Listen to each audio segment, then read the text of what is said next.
Mhm. Waalaikumsalam warahmatullahi wabarakatuh. Ya, untuk mata kuliah rotografier ini, dosen pengampunya nanti Pak Ingles ya. Saya di sini cuma sit in sama bantuin untuk absennya. Jadi untuk absen itu sekarang ada kebijakan mahasiswa nggak boleh absen sendiri lagi. Jadi nanti yang akan saya absen nih, yang hadir aja ya. Jadi kalau nggak hadir, mohon maaf nanti Bapak isi alfa ya. Baik, Pak. Oke. Baik, Untuk Pak. materi, kita tunggu Pak Ingles ya. Pak Ingles lagi ke kamar kecil sebentar.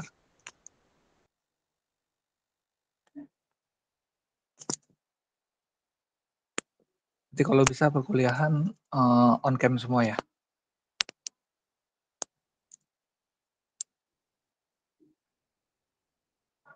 Terima kasih.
Udah lanjut, 27.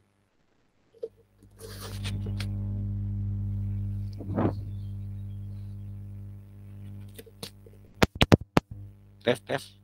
Bisa dengar suara? Bisa, Pak. Dengar, Pak. Bisa ya? Jelas ya? Jelas, Pak. Ini sudah ada semua 25 ada 24 sama satu ya. Baik ya, saya mulai saja, boleh? Udah lengkap nih. Ya, assalamualaikum warahmatullahi wabarakatuh. Waalaikumsalam warahmatullahi wabarakatuh. Ya, selamat siang. Salam sejahtera semua buat yang hadir.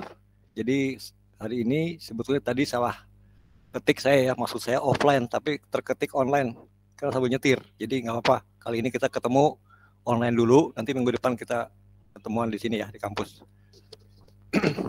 Oke, hari ini adalah perkenalan kita dulu tentang materi untuk cetak dalam ya di teknik grafika ini. Tolong nanti kalau suara nggak dengar dikasih tahu saya ya. Hari pertama kita akan masuk dulu menjelaskan tentang perkenalan dulu saya siapa. Di sini saya adalah nama saya Ingles Kemalawarto ya dari PT Samudra Montas. Saya ditugaskan oleh kampus untuk mengajar tentang teknik grafika. Nah, teknik grafika ini adalah bagian dari sistem pencetakan yang menggunakan lithografur. Jadi grafika maupun lithografur sebenarnya sama saja, hanya untuk membedakan mungkin jadi di nama yang berbeda. Jadi hari ini kita bahas dulu tentang RPS ya. RPS seperti apa? Oh ya, saya kenalkan dulu, saya itu di Samudra Montas itu bekerja sejak 1978 dan memegang banyak bagian-bagian. Jadi ditugaskan untuk memberi ilmu kepada mahasiswa di sini. Ya. Oke, kita mulai saja dengan presentasi. Sebentar.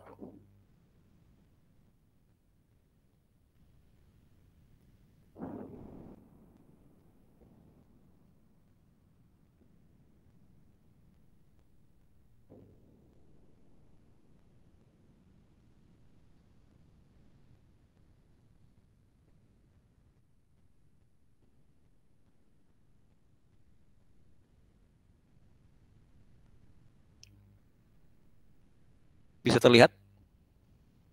Terlihat, Pak. Bisa ya? Ya, oke. Oke, hari ini adalah kita tahu dulu tentang rencana pembelajaran semester ini.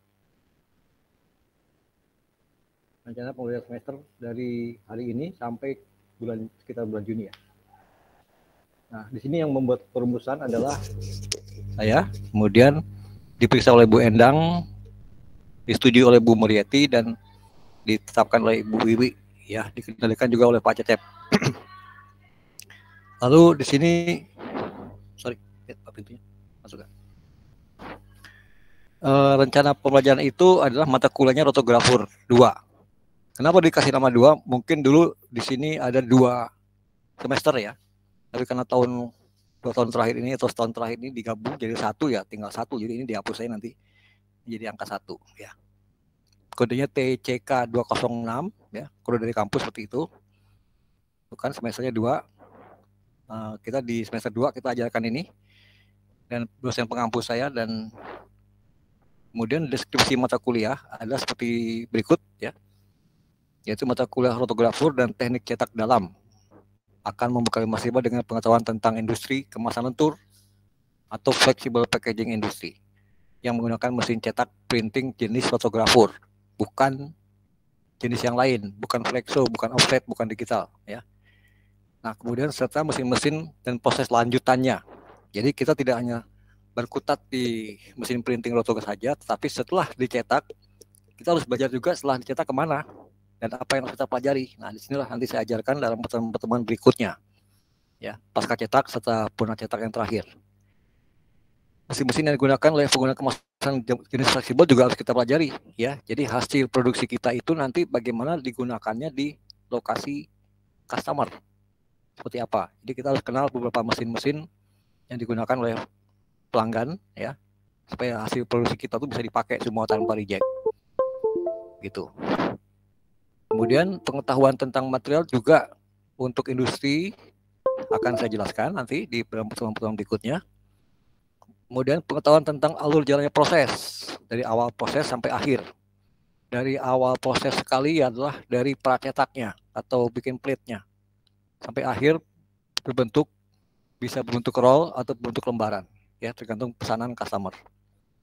Kemudian metode perencanaan dan pengembangan kemasan mulai dari analisis identifikasi material. Jadi kita nih harus bisa identifikasi suatu kemasan itu apa saja sih lapisannya, terbuat dari bahan apa saja sih. Nah, itu nanti saya ajarkan di bagian quality control ya untuk identifikasi. Karena ini nanti menyangkut dengan produk apa yang bisa kita buat gitu. Kadang-kadang salesman atau sales bagian marketing juga nggak terlalu tahu ya bahannya apa. Atau dia dapat order ya Pak mau bikin ini, tolong buatin. Nah kita mesti analisa. Sebagai anak grafika harus bisa menganalisa dengan betul itu bahannya apa.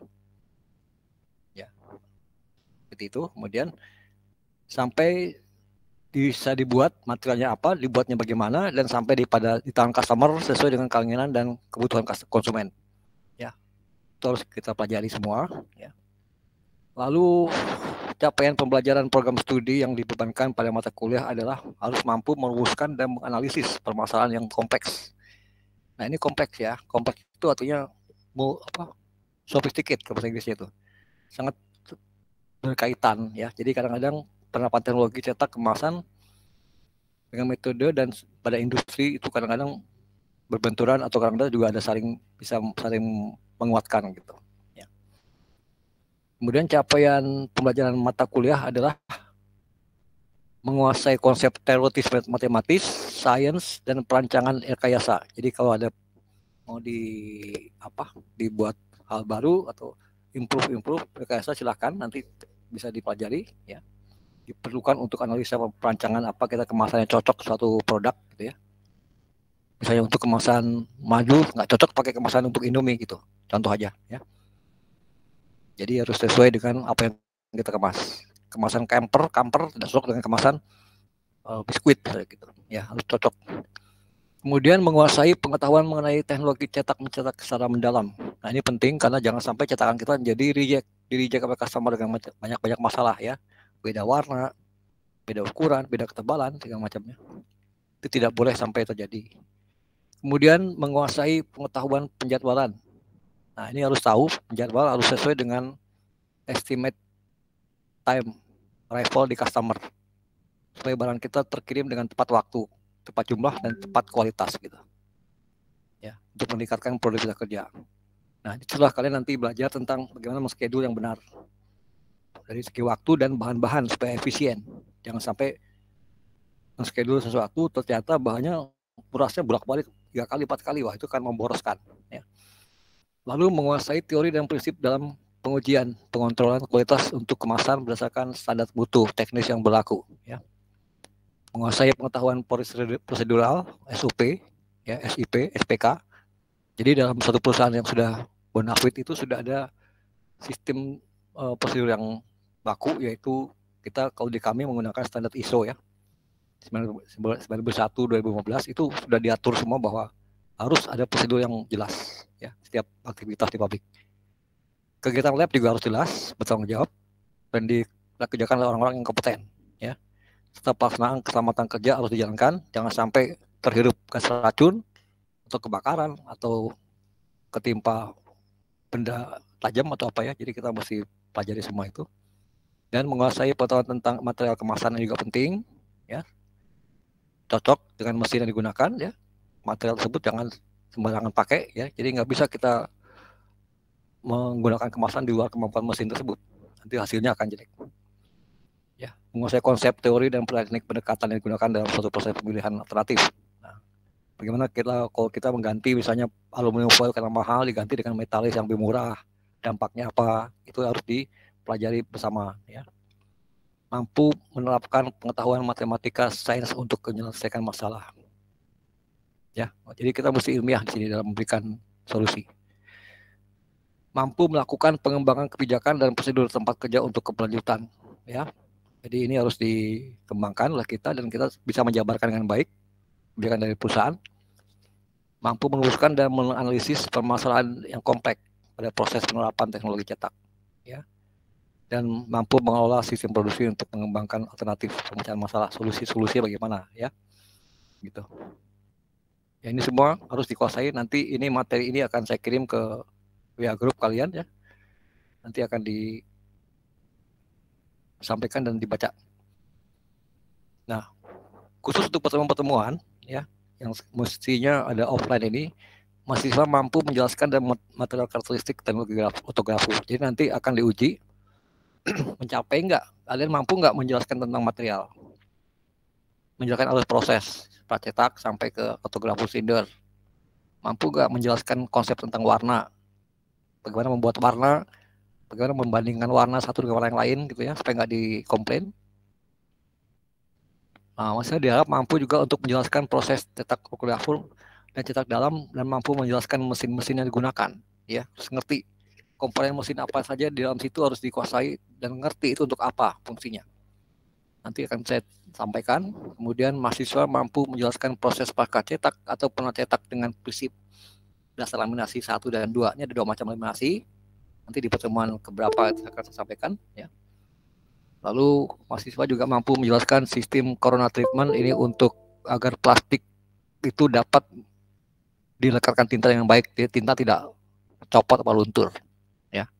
Itu maksudnya. Dan kemudian mampu menjelaskan fungsi dan angkor coater juga sama untuk merekatkan 2 material yang berbeda jenis kimianya. Dan mahasiswa mampu untuk menjelaskan proses pasca cetak atau pencetak dengan prinsip finishing, bagaimana cara membuat finishing yang baik supaya tidak diretur, ya. Dan packmaking juga, ada bentuk roll, ada bentuk kantong. Nah, kemudian mahasiswa juga mampu menjelaskan prinsip-prinsip pendalian mutu, ya, jaga mutu bagaimana yang bagus. Terus mahasiswa mampu menjelaskan proses pengembangan dan penelitian untuk riset bidang flexible packaging. Itu, ya. Diharap dengan capaian itu kalian bisa menguasai semua ini. Sampai sini ada yang mau tanya? Apakah ada yang mau bertanya? Silakan. Itu garis besarnya, ya, rencana pembelajaran semester. Metode penilaian ini mengikuti standar buku kuning, ya. Ada UTS. Jadi kalau kalian dapat UTS dapat nilai, saya ambil angka 100% misalnya. Kalian dapat misalnya angka 80, maka untuk UTS dia membuatnya 30%.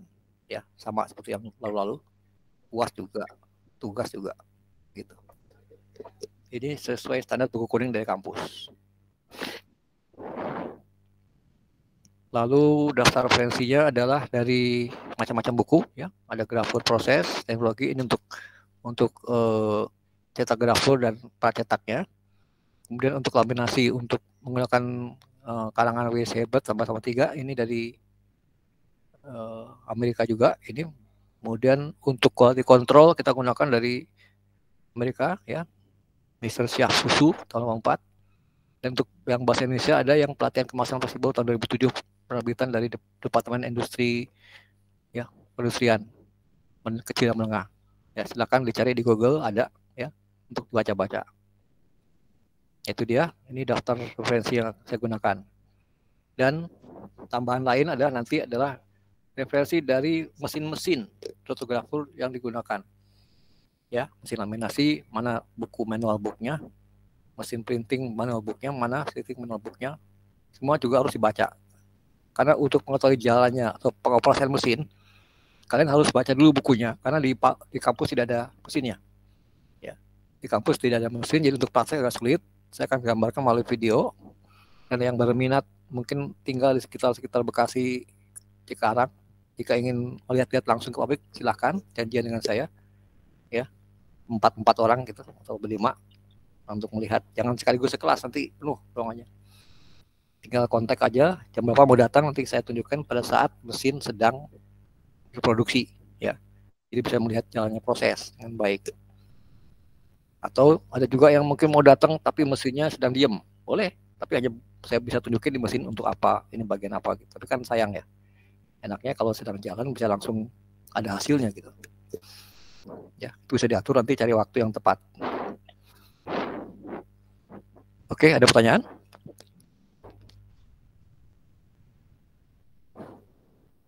apakah ada pertanyaan sampai rencana pembelajaran ini?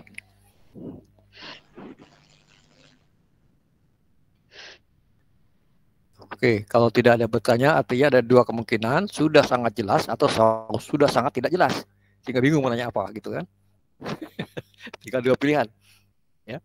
Orang diam itu bisa bertanya karena nggak ngerti, atau bisa juga nggak tanya karena sudah sangat ngerti. Gitu. Ya. Sudah saya anggap yang kedua positif, sudah ngerti. Itu aja deh. Atau kalau mau malu tanya di forum, boleh nanya Japri, silakan. Ya, siap. Oke, lanjut. Ini tentang jadwal pembelajaran. Sorry. Jadwal pembelajaran minggu ke-1 dan seterusnya ya. Ini semua ada di sini tertulis ya. Diharapkan mahasiswa mampu menjelaskan material ya. Bahan kajiannya apa ya, metodenya jelas tertulis, nanti tinggal dibaca.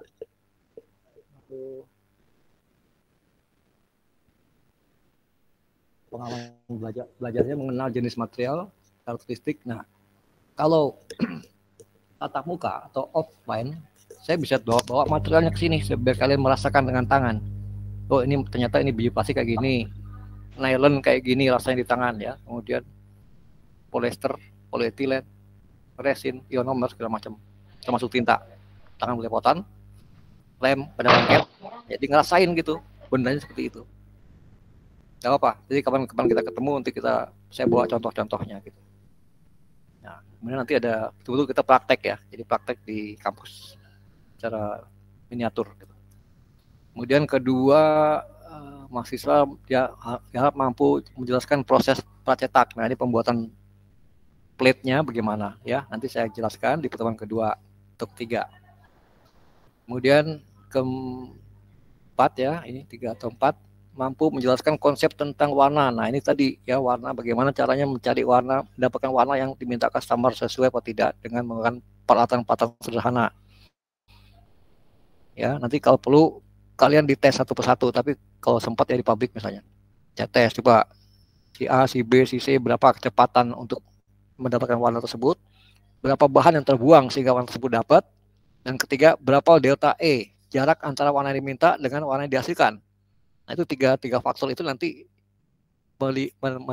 menggambarkan kalian punya kemampuan seterampil apa gitu ya. Jadi makin cepat, makin sedikit material yang digunakan, makin bagus. Makin dekat delta E yang dihasilkan, makin kecil angka delta E-nya ya. Bisa 1 atau bahkan bisa 0, hebat.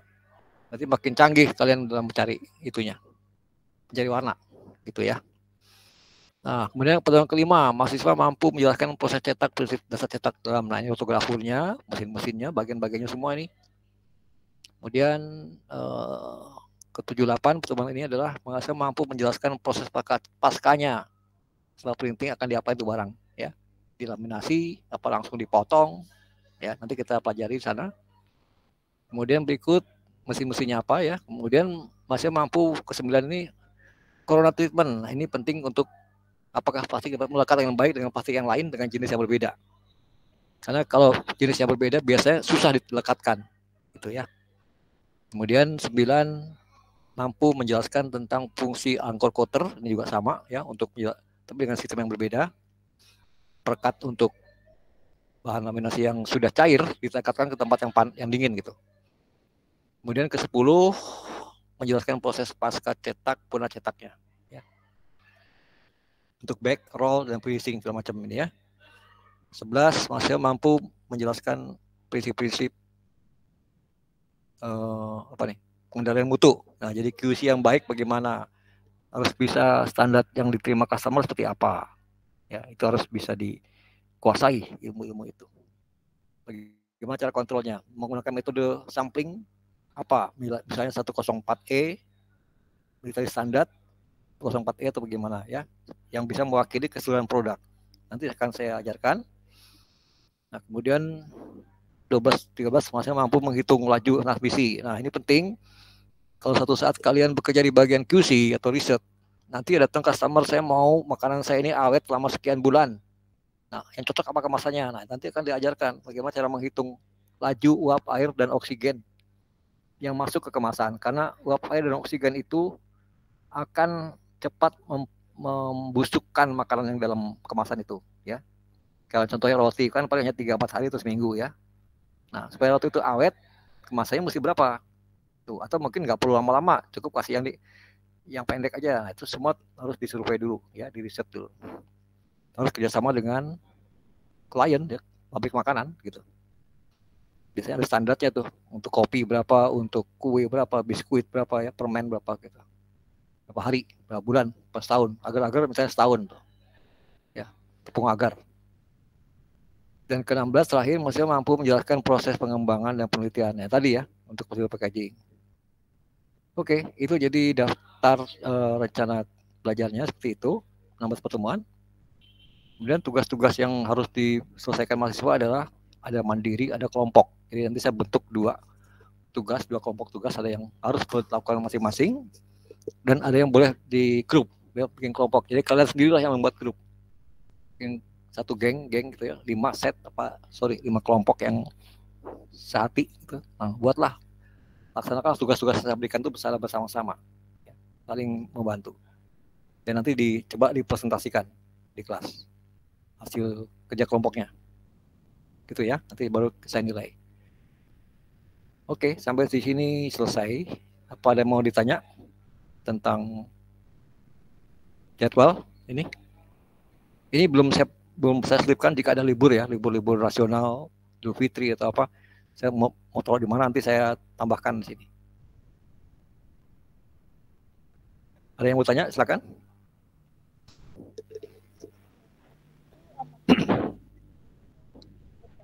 Atau kita siapa? Apa seiring berjalannya pada pertemuan mungkin ada? Bagaimana? Suaranya kecil. Bisa lebih jelas? Mau izin bertanya Pak, untuk tugas kelompok, nah itu akan dilakukan setelah UTS atau sebelum UTS, dan kalau memang sebelum UTS itu akan dilakukan seiring berjalannya waktu, misalnya kayak seminggu sekali atau gimana gitu Pak, penugasan tugas kelompok? Nanti tugas kelompok akan saya atur sebelum dan sesudah. Sebelum ada tugas kelompok, sesudah juga ada tugas kelompok. Tentu dengan materi yang berbeda, gitu ya. Ya nanti. Terima kasih Pak. Siapin ya.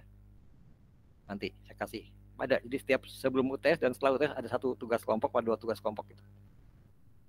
Ya, tinggal di tiap kelompok masing-masing punya tugas sendiri, ya, berbeda-beda. Begitu. Oke, lagi yang lain?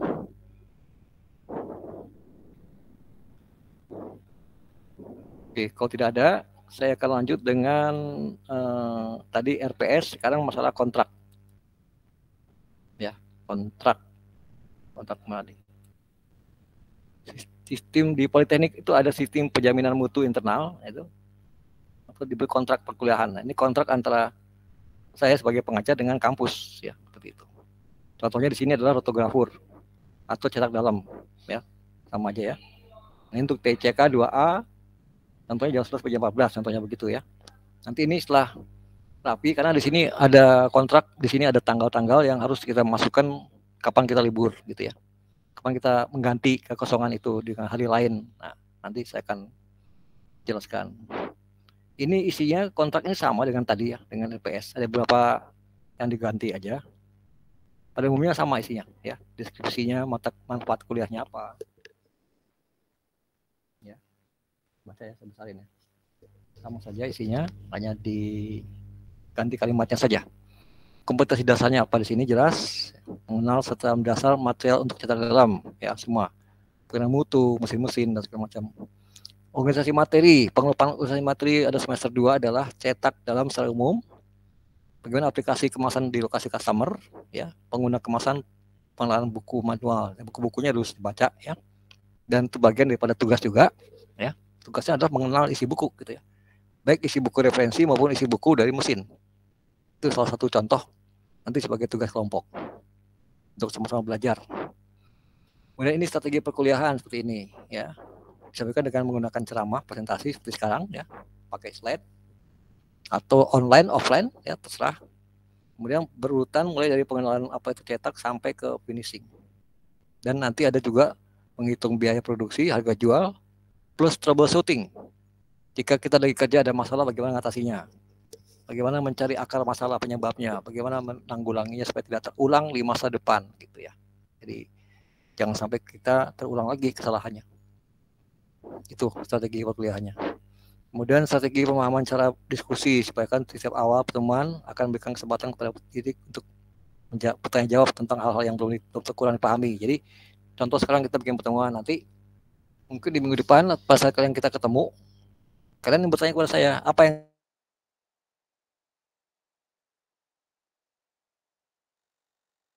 bertanya jawab.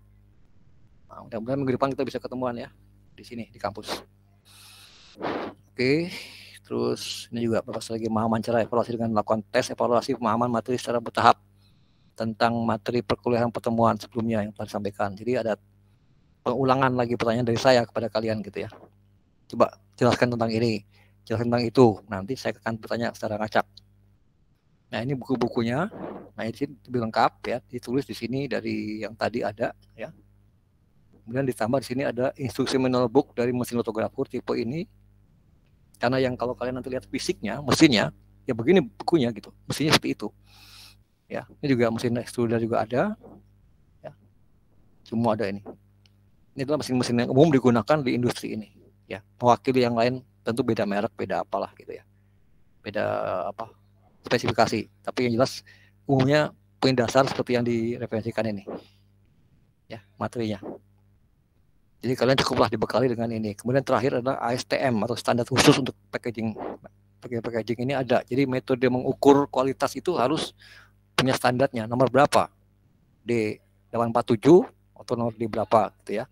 Itu ada, nanti saya ajarkan di saat saya menjelaskan tentang materi quality control. Gitu. QC ya. Dari awal sampai akhir. Jadi QC itu bukan di tukang sortir doang gitu ya. Di ujung aja enggak. QC dari awal. Saat barang itu masuk harus di quality control, incoming QC namanya. Saat diproses harus dicek mutunya. Printing bagaimana mutunya, laminasi bagaimana mutunya, sesuai nggak dengan kebutuhan customer. Ini sini juga, ya. Jadi jangan salah kaprah. QC bukan tukang sortir, bukan tukang pilah-pilah aja. Itu bagian terakhir nanti. Bagian terakhir tukang pilah-pilahnya tuh. Tapi dari awal kalian mesti bisa mencegah, jangan sampai yang QC jelek terkirim ke proses berikutnya gitu. Itu untuk mengurangi beban kerugian perusahaan. Namanya quality control in process ya. Oke, itu 10. Kemudian tugas. Bentar. Tugas individu ada ya nanti ya. Antara lain misalnya analisis identifikasi materi yang belum dikenal. Nanti kamu saya kasih contoh satu kelompok misalnya. Kelompok A saya kasih kemasan jamu apa gitu ya. Contoh B kemasan makanan, kelompok C kemasan minuman. Kalian periksa itu bahannya apa saja. Tapi nanti kalau sudah saya ajari tentang QC, pasti itu tugas-tugas individunya atau tugas kelompoknya ya. Contoh tugas kelompok misalnya identifikasi kemasan pakai-pakai yang belum dikenal. Nah, tadi kan ya, rame-rame dah dikeroyok 5 orang. Terserah caranya gimana. Mau pakai alat, mau pakai bahan kimia terserah. Itu kalian punya cara akal masing-masing ya. Kemudian memecah warna kemasan. Ini juga salah satu contoh tugas kelompok. Jadi ada satu contoh gambar misalnya, gambar kemasan apa biskuit regal misalnya kan. Coba kamu pisah itu berapa warna masing-masingnya tolong digambarkan. Ya. Kemudian menerjemahkan beberapa literatur tentang manual mesin. Banyak kan kita bahasa Inggris ya. Nah kalau nanti ada translate mesin-mesin tersebut.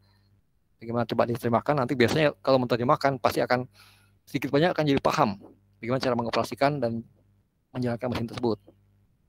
Nah, baru kemudian mempresentasikan tugas-tugasnya ke layar monitor atau depan kelas. Ya, tergantung kita nanti pertemuannya di mana. Oke, ini tugas-tugas yang harus dijalankan nanti. Kemudian ada penilaian, ya. Ada rubrik penilaian prestasi mahasiswa, ya, dan seterusnya. Ini juga ada skala penilaian, ya. Sangat istimewa nanti dinilai semua. Ya, aspek-aspek yang dinilai dalam penentuan nilai akhir adalah seperti ini. Meliputi ujian tengah semester, akhir semester, dan harian dan tugas. Ini ada di buku kuning semua. Ya. Jadwal perkuliahan, nah ini adalah detailnya tadi ya. Dalam kontrak akan ditulis seperti ini. Pertemuan ke-1 misalnya 7 Maret hari ini ya. Perkenalan dosen dengan mahasiswa dan pretest. Pengukuran pemahaman mahasiswa terhadap materi cetak dalam. Nah, ini pretest ini adalah semacam uji untuk sejauh mana kalian paham tentang cetak dalam gitu. Nah, ini harus hadir. Ya, harus hadir. Nanti gampang, ini sedikit kok, tesnya hanya 10 nanti untuk menguji apakah di akhir perkuliahan kalian sudah kuasai atau belum. Gitu ya. Ini. Kemudian penjelasan cara pembelajaran semester tadi sudah ya, dan kontrak perkuliahan. Sekarang kita bahas dan pengenalan umum dan segala macam.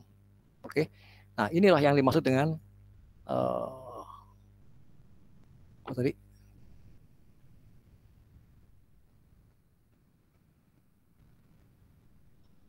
Jadwal perkuliahan ya. 1-7 Maret terus ke bawah. Ini nanti akan saya bagi ya, silakan dibaca-baca. Nanti di selesai ini saya bagi semua ya. Maka saya bagi. Hari kedua 14 Maret, ketiga dan seterusnya ya. Ada pracetak, dibaca-baca. Nah, tolong dibaca-baca, nanti pertemuan berikutnya kalian tanya kalau ada yang nggak ngerti. Ya. Boleh tanya di berikutnya. Itu terus sampai berakhir. Nanti ada ujian tengah semester. Ya, jadi kita ujian nanti tanggal berapa, nanti kita tentukan ya tanggal berapa. Lalu setelah itu masuk lagi kita bahas tentang jawaban UTS. Kita nilai kalian berapa dapat nilai masing-masing ya. Gitu. Kemudian baru kita masuk ke materi berikutnya yaitu pasca cetaknya. Nah, ini adalah laminasi yang kedua. Ya, di sini sudah saya atur pasca cetak. Di sini adalah laminasi ke-1 sebelum UTS. Setelah UTS pasca cetak laminasi yang jenis kedua. Ini ya. Terus pasca cetak laminasi jenis ketiga ada lagi. Ya. Nah, kemudian dan seterusnya ini belum saya tanggalin ya. Nanti saya tanggalin menyusul. Nah, ini digabung loh, teman-teman juga boleh ya. Karena mungkin ada terpotong lebaran atau apa. Ini bisa digabung nih, pendek-pendek materinya. Baru masuk ke agenda QC. Nah, inilah di sini kalian berperan sebagai QC control, menjaga mutu. Konsepnya berdasarkan kerangka ISO atau lain-lain ya yang dipakai perusahaan. Mengenal pengertian laju inflasi, menghitung transmisi uap air, transparansi, menghitung kepadatan suatu tinta atau lem, ya harus dihitung. Mengenal penggunaan kemasan lentur di customer harus dikuasai juga, supaya kita tidak salah bikin yang dibikin kita sesuai dengan keinginan klien, gitu. Oke, menghitung harga pokok penting karena setelah kalian tahu semua, baru kalian boleh menghitung berapa harga jual kita yang pantas kita tawarkan kepada klien. Tapi kalau langsung ujuk-ujuk saya kasih nomor 15, belum tahu apa-apa suruh ngitung, ya kan? Nggak bakal bisa. Gitu. Jadi saya kasih step by step. Nah, di sini semua akan masuk kepada ujian akhir semester. Sudah selesai di sini. Semua yang saya berikan dari nomor 1 sampai nomor 16 akan saya pertanyakan di sini dengan soal kira-kira mungkin 30-an soal pada 5 gitu. Ya, itu gabungan soal daripada semua pertemuan itu. Oke, sampai sini ada mau tanya tentang kontrak?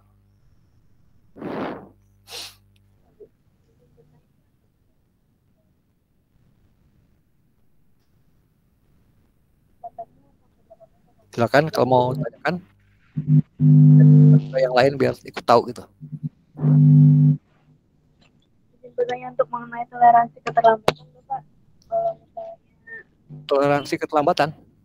Ya, maksudnya kalau misalnya lebih dari waktunya apa dianggap tidak hadir itu di toleransi apa berapa gitu? Kalau itu harusnya disiplin. Ya, lebih 5 menit atau apalah masih keterlambatan. 10 menit. Ya, upayakan disiplin. Tadi juga saya terlambat tadi datang. Minta maaf nih sama Mas 1A karena nggak ngira jalannya ternyata 2 jam sama saya. Karena dua kali saya online jadi udah nggak inget jalan. Sini berapa menit. Berarti saya lebih pagi kayak gitu-gitulah. Jadi untuk kali ini masih nggak apa-apa, tapi tolong ya di Mas Umur itu kayak barusan ini kan kita buka jam 11.05 gitu kan. Nggak apa-apa. Jangan sampai terlambat, nanti kamu dapat hukuman sini. Baik, terima kasih banyak. Suruh nyapu, suruh ngechat kali ya di sini. Suruh ngechat, suruh perbaiki. Iya gitu. Jangan sampai terlambat di on-time kan ya. Saya juga usahakan juga begitu. Saya kan gabungan dengan pekerjaan hari-hari di pabrik, terus bisa bagi waktu gitu. Ya, kecuali kalau sangat disibukkan sekali terpaksa kita online. Udah, online juga harus on time gitu ya. Oke, yang lain ada yang mau bertanya? Ayo.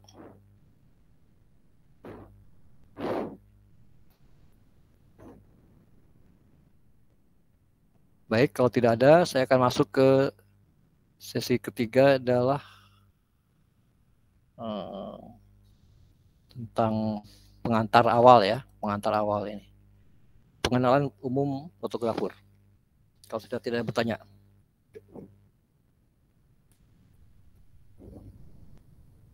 Waduh, ini sinyal sudah masuk jelas nih. Ya, ini adalah materi pertama yaitu pengenalan secara umum ya, fotografer atau cetak dalam itu seperti apa. Baik, saya mulai di sini. Kalau ada yang mau tanya, boleh di di interupsi. Silakan masuk interupsi, Pak. Saya mau tanya dulu, jangan lanjut, nggak apa-apa, ya. Boleh tanya. Daripada nanti sampai ujung bingung, ya, mau nanya apa? Mendingan di tengah jalan boleh dipotong, ya. Pengenalan umum rotografer atau cetak dalam. Di sini kemajuan teknologi informasi sangat besar pengaruhnya terhadap perkembangan teknologi cetak-mencetak, sehingga dimanapun kita berada selalu menatap dan menggunakan barang cetakan, antara lain hasil proses grafika, misalnya apa? Tatu, uang, itu hasil cetak grafika juga itu kan, materai, perangko, surat kabar, majalah, brosur, poster, billboard, semua adalah hasil grafika. Tiket kereta, dan sekarang mungkin sudah pakai online atau gimana ya, tetap ada hasil grafisnya ya. Kemasan, nah kemasan banyak jenisnya, kemasan kayu kah, kertas kah, karton, semua juga bisa dibikin grafika kan ya, dicetak. Gelas, kalung goni, plastik ada dua macam, plastik lentur dan plastik kaku. Ini kita bicara kemasan. Nah ini semua adalah contoh dari proses grafika hasilnya seperti itu. Dan yang akan saya ajarkan kepada kalian adalah yang warna biru itu, nomor 15 dan 15G ya, kemasan lentur fleksibel. Itu saja. Yang lain-lain adalah tugas dosen-dosen yang lain mengajarinnya.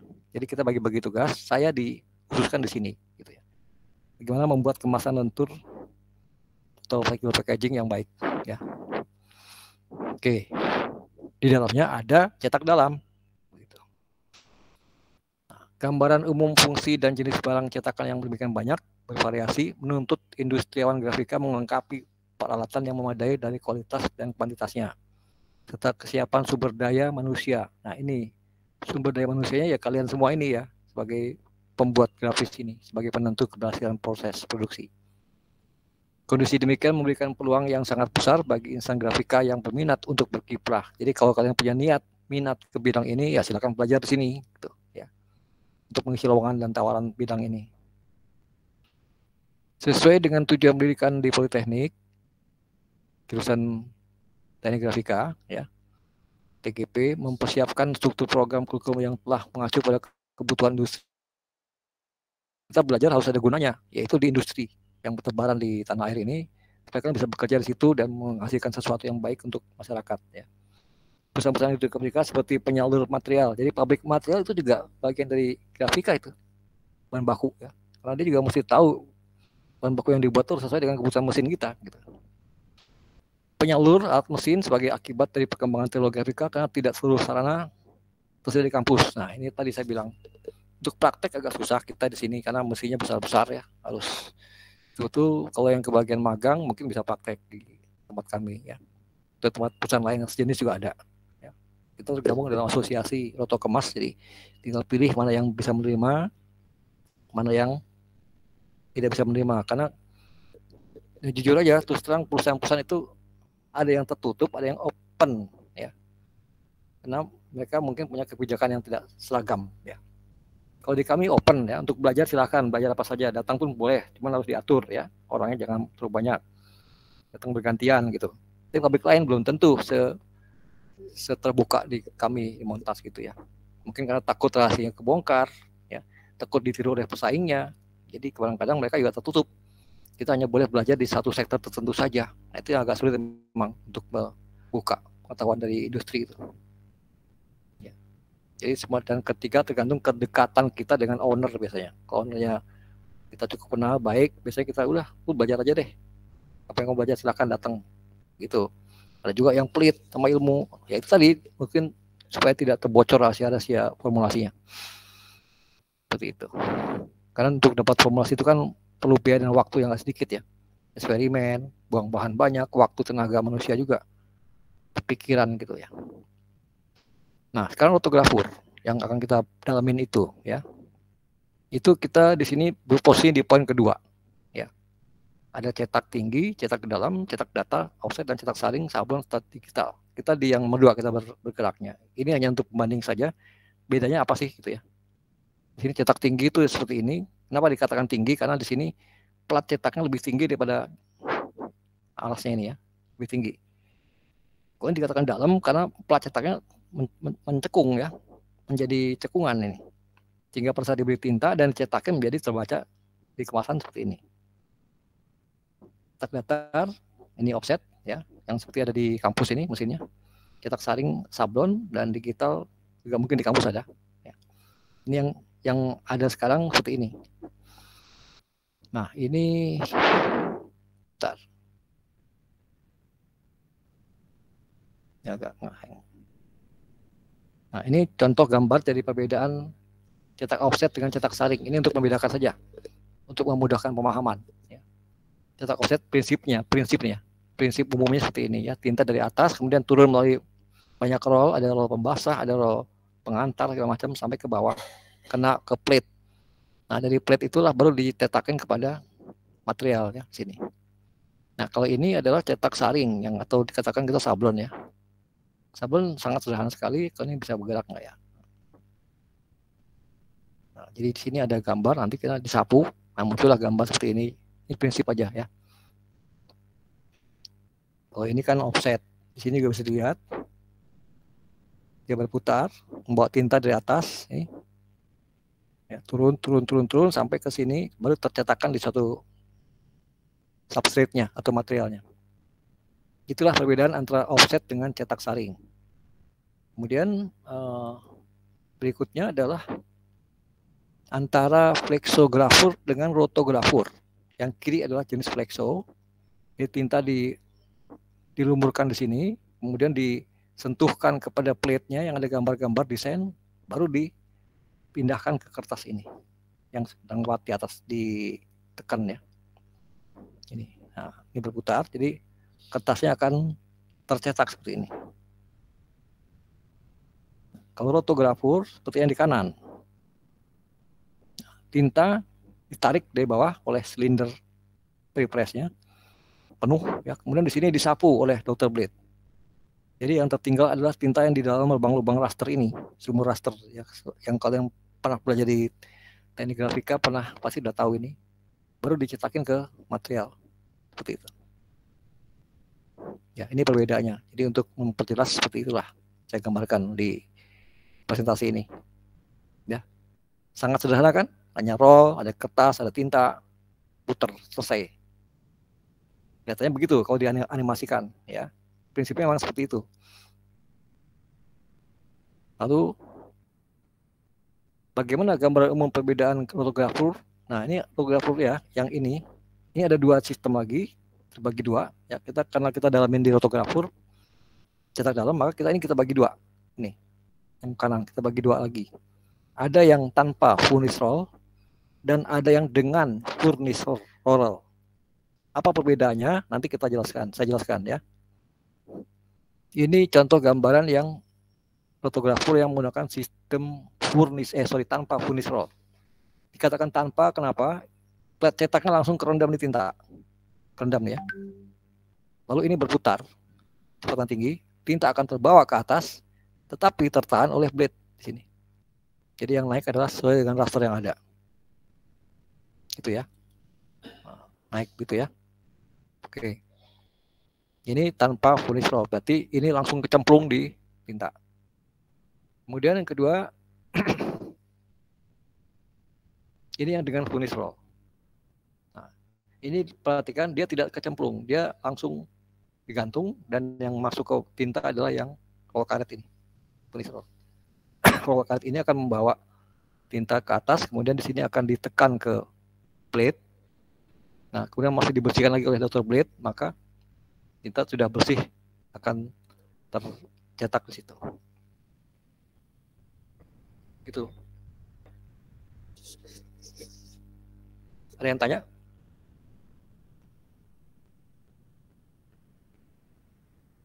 Apa bedanya dan apa itunya? Nanti kita lihat ya berikut. Nah, ini gambaran dijajarkan, disandingkan begini. Ya, disandingkan seperti itu. Yang kiri adalah yang tanpa, yang kanan dengan. Ya, jadi tahu perbedaannya. Nah, ini perbedaan secara narasi. Yang kiri, yang pakai furnis itu tinta langsung tertahan Dr. Blade. Jadi habis dari bak disentuh ke sini, dia ditahan langsung. Yang kanan, tinta tidak langsung ditahan Dr. Blade, melainkan tertahan di roll. Nih, roll ini. Yang berbahan karet, yang elastis, dan akan lebih menyerap ke dalam buster. Karena dia ada gaya tekan sini ya. Jadi dia akan lebih masuk banyak tinta yang naik, supaya hasilnya juga cetakannya bagus. Gitu ya. Kemudian di sini masih disaring lagi dengan blade, supaya jangan kebanyakan tinta. Nah, jadi sudah pas ya di lubang ini, langsung dia menjadi tercetak. Itu perbedaan pertama. Perbedaan kedua, di sini partikel-partikel pigmen tinta yang belum larut sempurna akan menyangkut di Dr. Blade. Nah, kalau kita dapat tinta yang berkualitas jelek, kasar misalnya ya, butirannya tuh sangat kasar sekali sampai mencapai di atas 10 mikron, maka dia akan terbawa ke sini, nyangkut di blade, dan kalau blade yang terbuka, maka di area yang tidak seharusnya akan ada gambar atau ada bayangan, atau ada fogging ya, atau garis yang berpindah-pindah dan segala macam. Gini bahayanya. Jadi kita gunakan yang kedua adalah kalau pakai ini akan lebih tertahan di sini karena sudah terhancurkan di sini, dan yang naik sudah sangat lembut ya, jadi naiknya dengan pas. Ketiga, Dr. Blade lebih berat kerjanya dan cepat aus karena ini harus menahan begitu banyak partikel yang langsung masih keras di sini ya, dan di sini sudah terbantu oleh karet tersebut, beringan dia. Itu perbedaan utamanya. Oke ya, jelas ya. Kalau ada yang mau tanya boleh dipotong, silakan. Nah, ini kalau tadi adalah semua serba animasi ya. Prinsip umum animasi untuk menggambarkan, untuk pemahaman saja. Nah, kalau kita terjun ke mesin, dan kita lihat mesin sebenarnya, ini yang terjadi di lapangan. Ya, sedikit lebih lewat. Nanti kita lihat seperti apa. Ini ya, fotografer ya. Di sini saya gambarkan tanpa dan dengan sistem furnis roll. Nah, ini animasinya ya. Jadi ini berputar, membawa tinta langsung ya, seperti itu tadi. Dan tintanya nanti dicetakin di sini. Ini animasinya.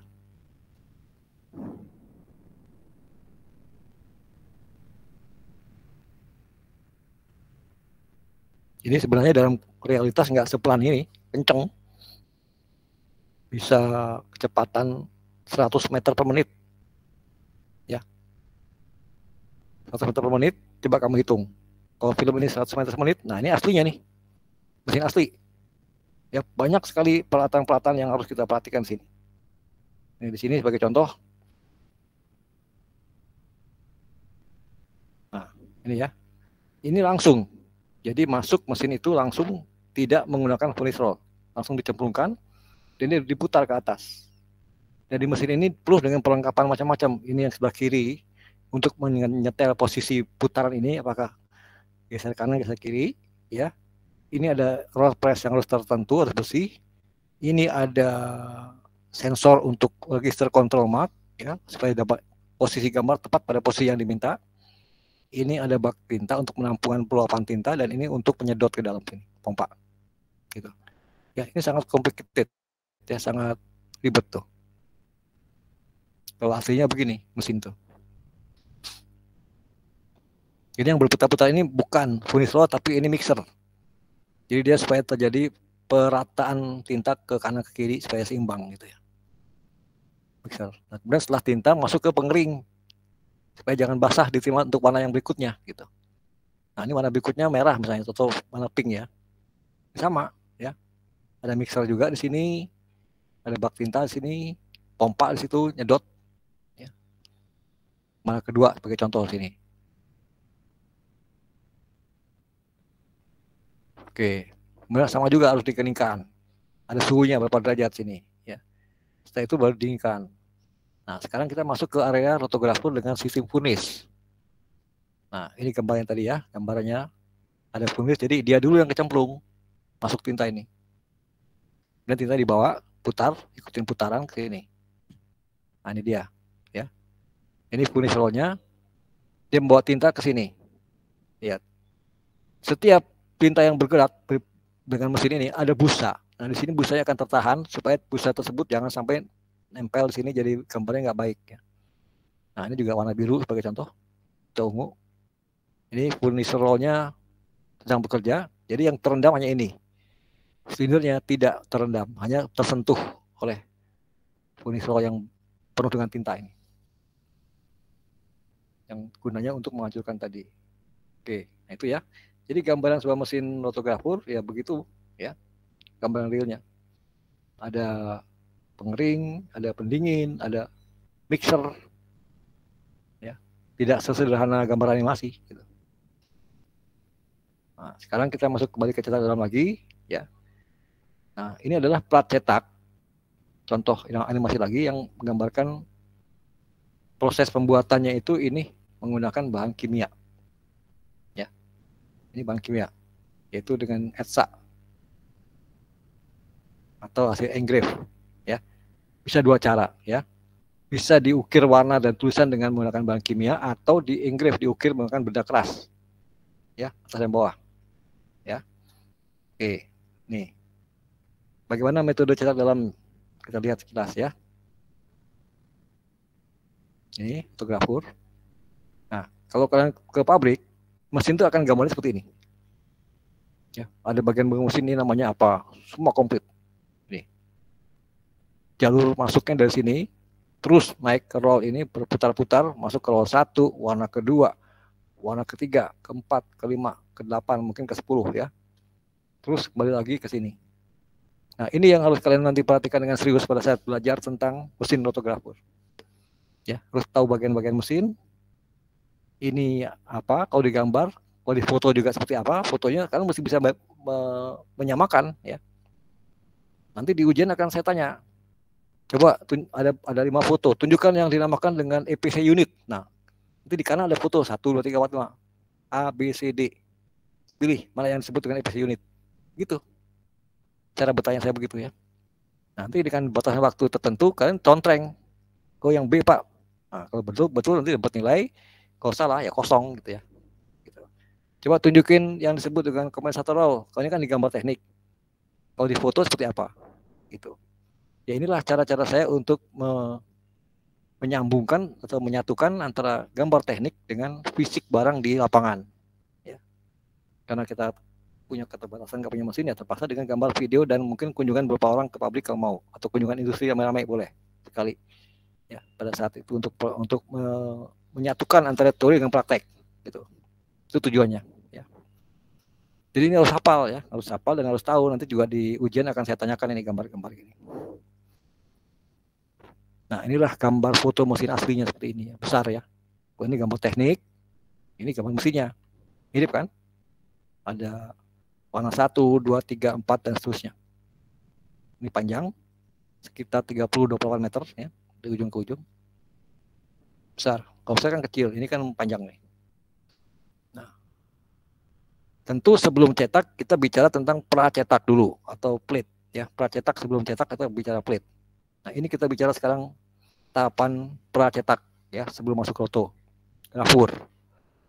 Ini gambar ilustrasi acuan cetak bentuk plat datar seperti yang dilakukan di offset ya. Dia tidak bulat. Ini plat datar yang dibikin lengkungan atau bikin tabung jadi bentuk silinder. Nah, rotografur menggunakan yang bawah ini ya, bukan yang datar ini, yang bawah. Nanti di sini dikasih ukiran-ukiran gambar.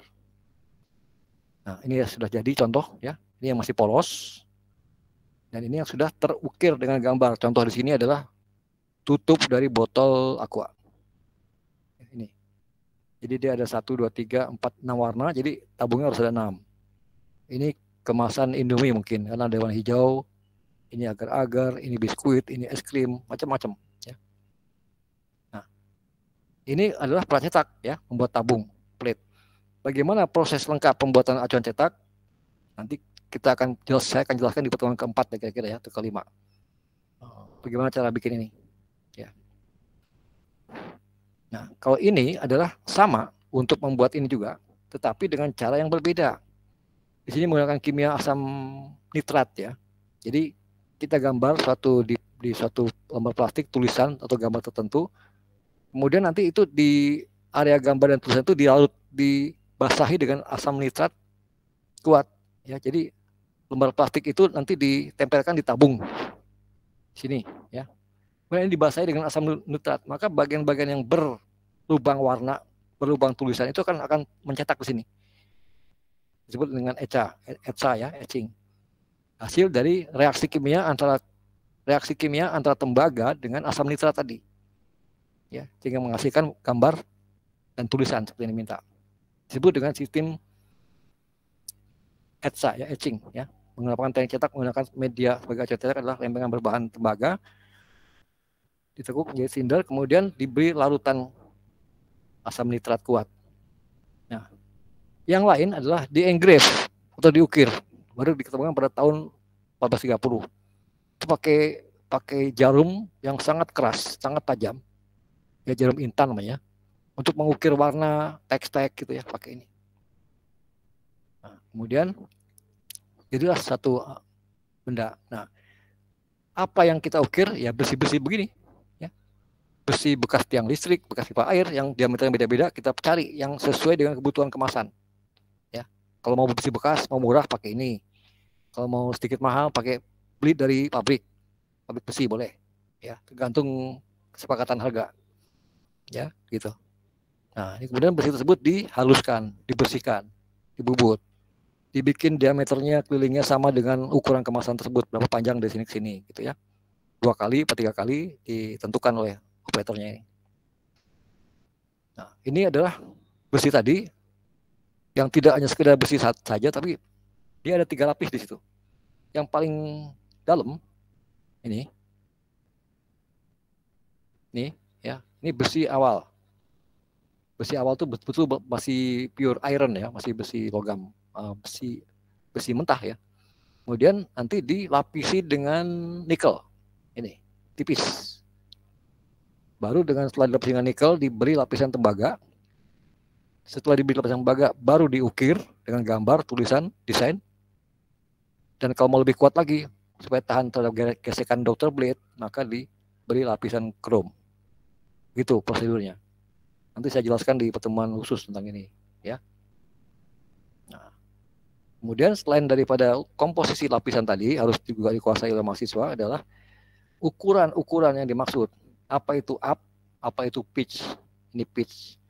Pitch itu adalah jarak dari satu bagian lingkaran ke bagian lingkaran berikutnya, ke bagian lingkaran berikutnya, terus berulang. Disebut dengan pitch. Contoh di sini adalah pitch ke-1. Sorry, ini salah ketik ya. 1, kedua, ketiga gitu ya. Nah, kalau ke arah melingkar berarti pitch. Kalau ke arah mau melebar ke tabung berarti up. Permukaan 1, permukaan 2, permukaan 3 gitu. Ya. Jadi up ini tidak harus 3, bisa juga cuma 1. Kantong beras misalnya. Kantongnya gede, besar. Mungkin dia perlu besar segini, 1 atau 2. Tapi kantong permen kecil-kecil bisa saja up-nya ada 10. Untuk aqua misalnya, untuk kemasan air minum, up-nya ada 8, ada yang 9. Ya, jadi ini bervariasi tergantung customer, kemudian lebar dari ujung ke ujung tergantung spesifikasi mesin. Nah, makanya tadi kan saya katakan baca dulu buku mesin supaya kita pada saat bikin silinder sesuai dengan standar mesin. Maksimal berapa dari ujung sana ke ujung sini. Gitu. Ya, tidak seenaknya kita mau bikinnya 20 up. Mana muat mesinnya cuma segini gitu kan. Nah, itu juga harus dipelajari dari buku mesin yang nanti akan kalian terjemahkan. Gitu. Nanti ada pertanyaan misalnya, mesin ini tipe ini bisa berapa lebarnya? Nah, kalian yang jawab nanti. Kalau saya baca bukunya, dia mampu maksimum sekian Pak. Gitu. Bisa berapa up? Dia masuk 12. Kalau kantong beras 3. Ya, gitu kan. Yang ukuran sekian kali sekian berapa? Itu adalah pertanyaan-pertanyaan kira-kira yang bakal saya tanyakan di UTS nanti. Kemudian berapa diameter yang bisa masuk di mesin? Lihat di spek. Oh, diameternya sekian. Kalau gitu berapa kelilingnya? Hitung. Setelah tahu kelilingnya berapa panjang kantong yang kita bisa masukkan di situ. Nah, gitu ya. Jadi hitung-hitungan begini harus dikuasai oleh mahasiswa, ya. Nah, ini saya gambarkan sedikit video tentang bagaimana membuat ini semua, ya. Membuat ini semua bagaimana caranya. Di sini saya gambarkan sedikit ya, kita perhatikan bareng.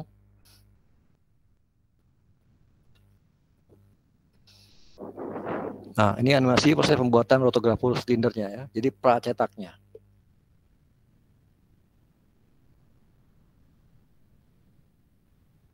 Nah, tadi bahan baku dasarnya ini ya, besi-besi bekas boleh, besi baru, pipa baru boleh dengan macam-macam diameter. Pilih yang sesuai kebutuhan. Potong lebarnya. Nah, ini ya dipotong, kemudian dibubut. Diberi ukuran sesuai kelilingnya, mau keliling berapa ya yang dipesan customer. Nah, setelah jadi masuk proses berikutnya yaitu diberi lapisan kupar tembaga, misalnya sebagai contoh ya, kasih tembaga. Setelah nikel tentu tembaga ya. Nah, begini caranya. Jadi menggunakan sistem electroplating. Jadi memindahkan ion positif dari tembaga atau nikel tadi ke besi tadi yang sudah dibubut tadi ya, ke sini. Dengan menggunakan arus positif negatif. Satu arah ya, direct current ya. Jangan arus rumah nggak bisa. Arus rumah itu kan bolak-balik, yang nggak bisa pakai ini. Jadi arus yang dari aki atau dari sumber listrik yang satu arah. Nah, maka ini akan terlepas ionnya dan akan masuk nempel di tabung yang tadi sudah kita bubut tadi, ya kan? Tembaga itu. Nempel jadi berwarna jadi kuning. Bersih kuning ya, jadi berkilap. Warna tembaga lah gitu ya. Nah, ini contoh tadi lanjutannya berupa gambar pemberian electroplating yang biru ini, solidnya menggunakan tembaga sebagai pengcoatingannya, pelapisnya. Nah, ini tembaga dikasih aliran positif listrik, maka dia akan terlepas ion dan dia akan nempel di besi yang berwarna perak ini. Nah, nempel jadi berwarna kuning ya. Nah, ini jadi habis nempel dengan ketebalan tertentu selesai. Nah, jadi kuning semua. Tadi kan putih ya masuk. Nah, tapi ini masih belum bagus nih, masih belum rata nih. Ya ada garis-garisnya, baret-baretnya. Ini mesti dirapikan dulu dengan dipoles dengan mesin polishing. Ini mesinnya, ya kan? Dihaluskan lagi. Nah, ini dia. Haluskan lagi supaya dapat. Nah, baru dipoles lagi, ya. Digrinding atau dipolishing dengan air atau minyak ya, air ya. Nah, sampai halus, mengkilap seperti kinclong buat ngaca. Nah, barulah setelah itu masuk ke proses lanjutannya yaitu diberi gambar, diukir ya dengan cara engraving dengan menggunakan jarum keras tadi, yang jarum sangat tajam dan sangat keras tadi, dikasih gambar sini. Nah, kita lihat bagaimana caranya. Di sini animasinya seperti ini. Bisa pakai mekanikal, bisa pakai laser sekarang ya. Ini saya contohkan pakai mekanik, pakai jarum intan yang keras.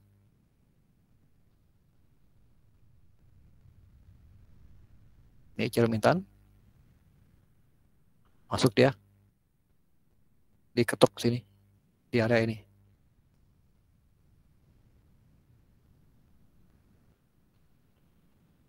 Contoh gambarnya seperti ini ya. Nah, ini tajam sekali, ini contoh aja. Maka akan terbentuklah lubang-lubang halus di sini. Yang kedalaman sekitar 30 mikron sampai 38 mikron. Ya, membentuk gambar, ada yang tipis, ada yang tebal, ada yang rapat, ada yang jarang ya. Dengan desainnya seperti apa. Nah, ini contoh yang blok. Ya, jadinya begini. Ini kecepatannya.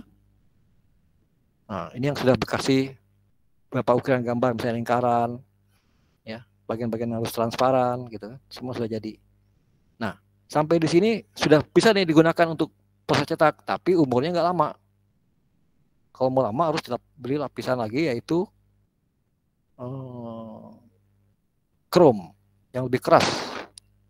Ya, logam keras itu chrome. Jadi ini dibawa ke unit sebelah untuk diberi chrome. Surface finishingnya ya. Terakhir adalah diberi lapisan chrome. Nah ini tadi ya, yang sudah tercetak tadi kita angkut ke bagian chroming, sama dengan proses elektrolisa tadi.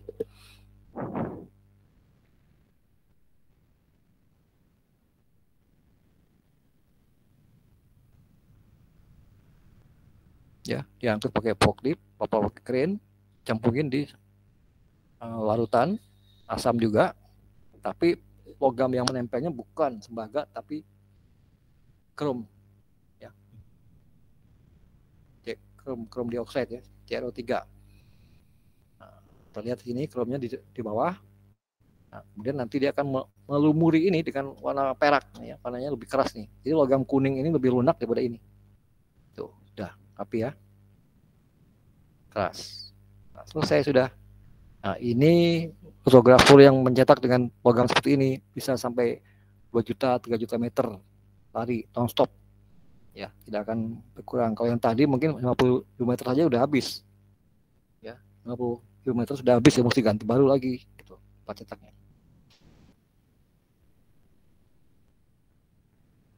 Ya, selesai ini.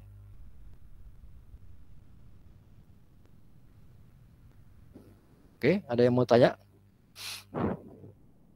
Ada yang mau tanya, silakan. Jadi ini perkenalan tentang pracetak dan tadi sedikit tentang cetak dalam dan lotografur.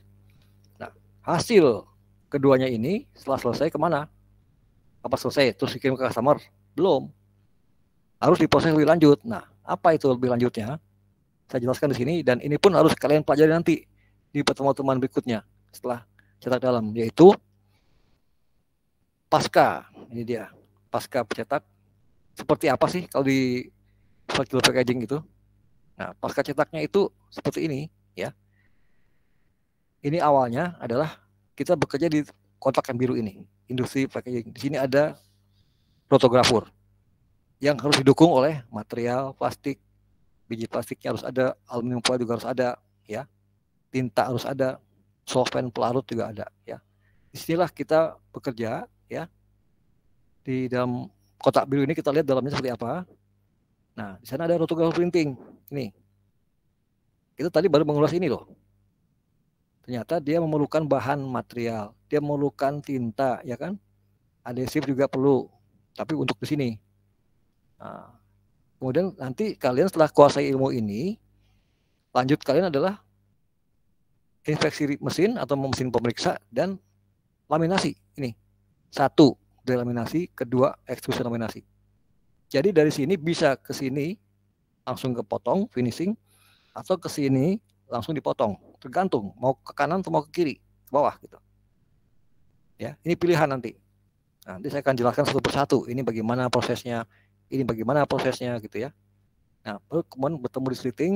Nah, apakah selesai? Bisa selesai kalau customer minta dalam bentuk roll, selesai. Tapi kalau customer meminta dalam bentuk kantong, masih ada proses lanjutannya, yaitu backside atau bikin bottom sealing untuk bikin kantong. Kantong model samping atau model di bawah gitu ya. Nah, kemudian alat mesin-mesin ini hasil akhirnya harus dibungkus ya, karton box, karton gelombang, karton plastik dan seterusnya. Ini rangkaian harus kalian kuasai ini semua, harus belajar dalam 1 semester ini. Ya. Jadi harus betul-betul serius dan ikuti dari awal, karena kalau kalian tidak ikutin di tengah-tengah bolong absennya, kalian nggak tahu ini. Loh, kok bisa ada gitu ya? Karena sudah saya ajarin di sini kan. Jadi harus ikutin, tolong lengkap, ikut lengkap. Tadi kita sudah bahas ini kan, fotografur. Kita sudah bahas fotografur. Ini sama nih. Ini sumbernya. Nanti kita di pertemuan mesin ini akan lebih dalam lagi. Ya, gambarnya seperti apa, fotonya seperti apa, gerakannya bagaimana. Ya. Baru nanti pertemuan berikutnya laminasi ada 2. Berikutnya terus sampai akhir, sampai kalian bisa menjual. Gitu ya, paham? Ada pertanyaan sampai sini?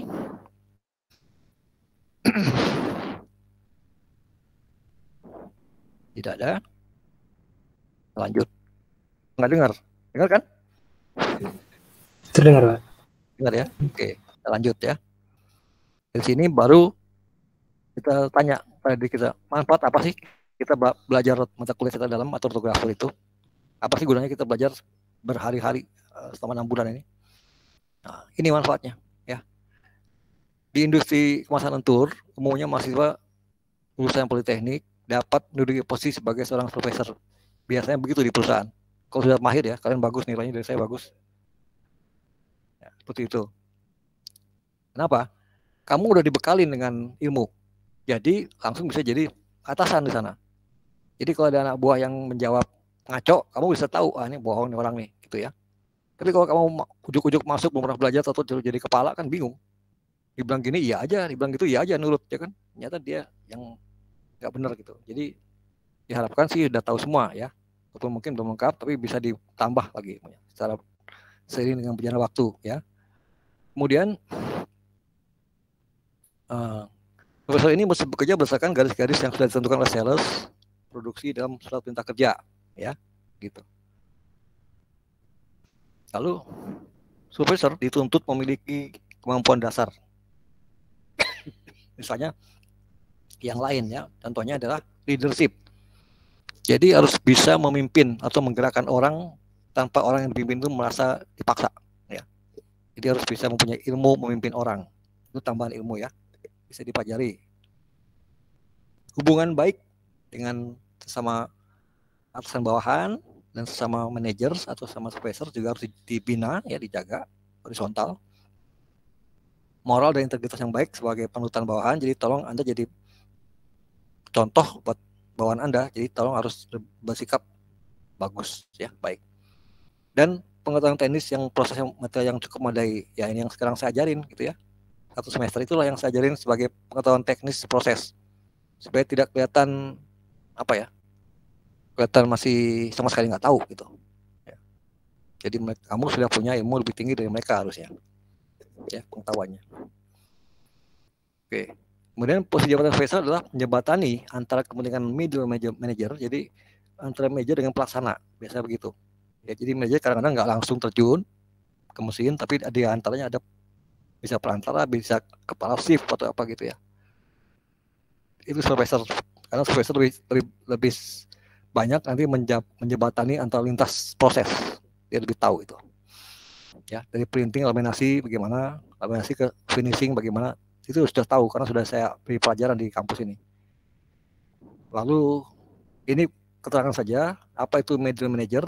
Adalah manajer jabatan dalam suatu perusahaan yang fungsinya menjembatani antara kepentingan pemilik, owner, pabrik dengan pelaksana hariannya ya, oleh supervisor yang diawasi tiap hari, shift 1, shift 2, shift 3 gitu ya. Kemudian selain sebagai seorang perencana dan pengendali produksi, kemampuan yang diperoleh oleh mahasiswa itu dapat pula mendukung mahasiswa menjadi seorang cost estimator. Nah, kamu nanti bisa menghitung tuh berapa harga satu rollnya, ya, satu bagnya, satu kantongnya berapa. Nah, setelah tahu itu bisa juga kalian punya ilmu dagang, bisa menjual tuh, bisa mempromosi, jadi marketingnya bagus ya. Eksekutif, customer service, kalau ada komplain kamu bisa menjawab, bisa membantu solusi bagaimana supaya tidak di-reject, bagaimana membantu solusi supaya pihak customer tidak reject dengan cara kasih ilmu sama customer, Pak, coba pakai cara ini, mungkin pasti akan bagus gitu ya. Dan ada ilmunya gitu. Nah, kemudian apabila diikuti dengan pengembangan diri yang tekun dan serius, tentu dengan pengalaman dan pendidikan tambahan ya, PPD 4, maka tidak tertutup kemungkinan Anda dapat menjadi seorang manajer departemen ya, naik level ya.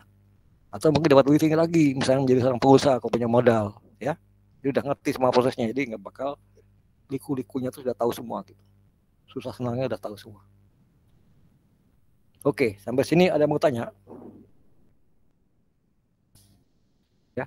Jadi ini manfaatnya belajar ini seperti ini ya, saya jelaskan. Ya. Siapa tahu ada yang berminat, silakan lanjut ke bidang ini ya. Tapi juga tidak dipaksa ya. Semua tergantung kerelaan hati untuk mau kerja di mana kita dan kemampuan diri. Gitu. Oke. Ini dari materi kuliah yang saya sajikan ini diharapkan para mahasiswa mampu untuk paham sistem cetak ya, di industri ini, menghitung biaya produksi dan harga jual bisa dihitung ya. Nanti saya ajarkan di pertemuan-pertemuan biasanya setelah tengah semester. Memilih bahan yang cocok ya, sesuai dengan kebutuhan perusahaan dan klien. Menyusun jadwal yang efisien, efektif ya, material. Melakukan pengendalian urutan proses ya, quality control. Ya, di sini quality control dan lain-lain. Ini ya. Diharapkan kalian dapat menguasai semua ini dengan baik dan benar gitu. Oke. Sampai sini cukup dulu ya. Mungkin ada yang mau ditanyakan, silakan, masih ada waktu. Dikit.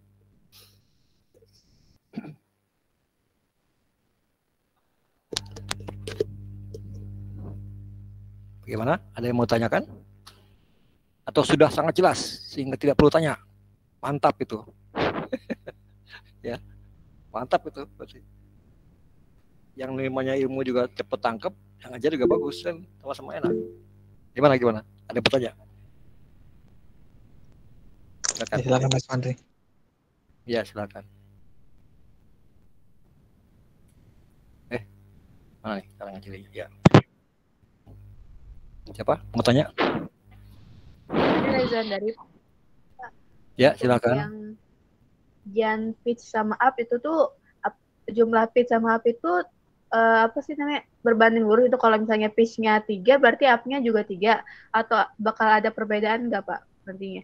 Sama pengen nanya juga boleh nggak PPT-nya nanti di share di grup atau di e-learning Pak gitu? Oke, saya jawab satu-satu ya. Kalau pitch dan up itu tidak harus sama. Saya pitch-nya 100 mili, up-nya 100 mili nggak gitu. Tergantung gambar yang mau dicetak, ya kan?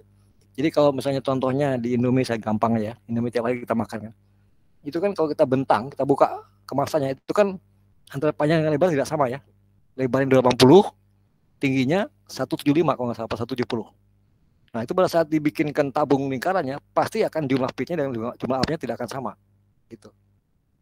Pitnya mungkin bisa 3 atau 2, up-nya mungkin bisa 4 atau 3 gitu ya, tergantung dari lebar mesin. Gitu. Jadi tidak harus sebanding lurus. Ya. Itu satu jawaban saya. Jadi contohnya di permen Trevor misalnya, atau permen Halls atau apalah. Kan kecil-kecil up-nya. Ya. Pitch-nya mungkin bisa juga 10 apa 5 apa 3. Karena apa tergantung besarnya tabung silinder di mesin itu bisa muat berapa maksimum gitu. Nah, makanya nanti kalian belajar buku mesin. Di situ dikatakan mesin ini bisa pakai silinder dengan diameter maksimum sekian, minimum sekian. Nah, di situ kalian nanti menghitung, oh berarti harus bikin tabung dengan diameter up-nya, pitch-nya sekian gitu. Itu nanti. Nah, nanti itu ada soal tuh saya kasih. Diketahui mesin dengan speknya gini. Ada kemasan pesanannya sekian. Coba ini bisa dicetak dengan berapa up, berapa pitch. Nah, kamu yang hitung. Gitu, dengan berdasarkan kepada kemampuan mesin. Gitu ya. Nah, inilah kalian jadi kepala produksi langsung perintah bikin sekian gitu. Jamin itu akan efisien dan efektif. Nah, terus kedua masalah PPT ini semua nanti akan saya kasih. Ya, baik pertemuan offline maupun online. Nanti selesai hari ini semua sudah saya sampaikan, paparkan, semua saya berikan ya. Silakan dibaca-baca. Yang mungkin minggu depan ada pertanyaan, ajukan dulu pada saat pertemuan awalnya ya. Hari Selasa depan boleh. Saat kita ketemuan di sini, coba tanya. Ada yang nggak ngerti tentang apa, nanti saya ulang. Silakan. Atau mau bertanya japri, boleh ke WA ya, atau ke grup, boleh. Silakan, saya terbuka kok untuk pertanyaan. Untuk menjawab pertanyaan. Mau ke publik, oke juga, tapi janjian. Takutnya saya nggak di tempat gitu. Mau lihat mesin, oke silakan masuk aja. Asal orang tua mengizinkan. Dulu kan zaman COVID kan harus ada izin orang tua lah, harus apa tuh? Harus di swab. Sekarang kayaknya udah longgar ya. Yang penting orang tua mengizinkan untuk masuk pabrik kan. Lihat aja sendiri mesinnya kayak apa. Cuman ya itu nggak bisa satu kelas datang semua ya. Gantian lah 3 orang, 4 orang. Kapan janjian ketemu saya gitu. Pas saya sedang ngajar, itu sedang kosong. Dan saat produksi sedang penuh supaya kalian bisa lihat jalannya mesin. Nah sekarang ini habis COVID kan kadang-kadang order turun ya, jadi banyak mesin nganggur. Nanti kalau datang mesin lagi nganggur apa yang mau dilihat kan, mesin diem aja yang dilihatin. Tapi nggak apa-apa kalau mau belajar mesin dengan kondisi tidak ada order nggak apa-apa sih, kalau pengen tahu alat-alatnya apa aja. Tapi kan mubazir ya, jauh-jauh datang ternyata nggak bisa lihat tentang jalannya gitu. Ya, itu sih dari saya. Oke, ada lagi yang lain? Baik, terima kasih Pak. Ya, silakan. Nanti saya bagi, tenang aja. Cukup? Bagaimana Pak Ketua? Siapa ketua kelas ini? Ada yang mau tanya? Enggak Pak, cukup Pak. Cukup ya? Terima kasih. Gimana Pak Iqbal? Tutup aja. Oke ya. Jadi untuk kali ini pertemuan pertama kita cukup. Nanti minggu depan gimana kita online dulu ya biar paham, dan saya akan bawakan beberapa sampel-sampel material supaya kalian bisa mengenal material ini ternyata begini rasanya atau bentuknya kayak gini gitu ya. Karena di sini nggak ada mesin ya, saya hanya bisa bawa material semeter lah gitu buat diraba atau dirasakan. Oh beginilah material bahan dasar itu begini gitu, warnanya begini, dipegang kaku, lemes, macam-macam itu ya. Oke. Jadi minggu depan kita ketemu di sini ya, kampus ya. Bisa ya? Oke Pak, siap Pak. Ya Pak. Baik, kalau gitu saya tutup saja pertemuan hari ini. Terima kasih semua ya atas perhatiannya. Salam sehat buat semua. Assalamualaikum warahmatullahi wabarakatuh. Waalaikumsalam warahmatullahi wabarakatuh. Terima kasih banyak Pak. Terima Pak. Terima kasih Pak. Yuk, sama-sama. Pak Iqbal, mau nanya Pak, untuk absensi gimana sih Pak? Untuk absensi udah Bapak bantu ya di e-learning ya. Baik Bapak. Oke. Terima kasih Pak. Sama-sama. Terima kasih semua.